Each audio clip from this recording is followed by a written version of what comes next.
জানকী ভাই লক্ষ্মণ তাৰা এই বনত দিনক দিনে ৰাক্ষসৰ উপদ্ৰৱ বাঢ়িব লাগিছে।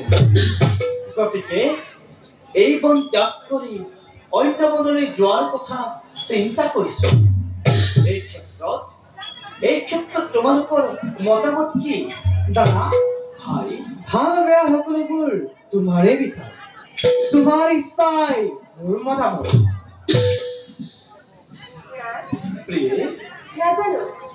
নাজানো আজি কিয় মোৰ মন যেন হয় চঞ্চল।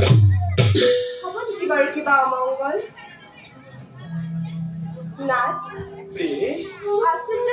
এই উপবল চাওকচোন নাথ, সুদূৰত হৰিণটি সূৰ্যৰ পোহৰত কিদৰে সোণালী ৰঙেৰে জিলিকি উঠিছে।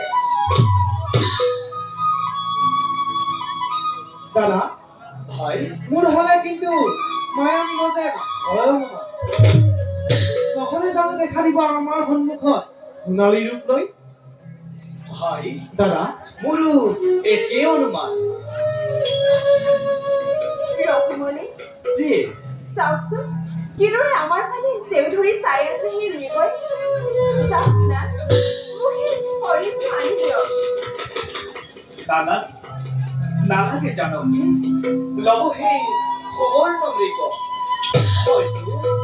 হয়তো ৰাক্ষসৰ মায়াৰ চাতুৰি হব পাৰে। ৰঘুমণি মোক সেই মৃগটি লাগে। বিয়া কৰাৰ ইচ্ছা মোৰ হৈছে প্ৰবল। হয় লক্ষ্মণ দাদা, জানকীৰ একান্ত ইচ্ছাক মই পূৰণ কৰিবই লাগিব। জানকীক গতালো তোমাক চাব যাতে প্ৰাণ গলেও জানকীৰ সংগ নেৰিব কদাপি। মই আশী ৰাখো। যোৱা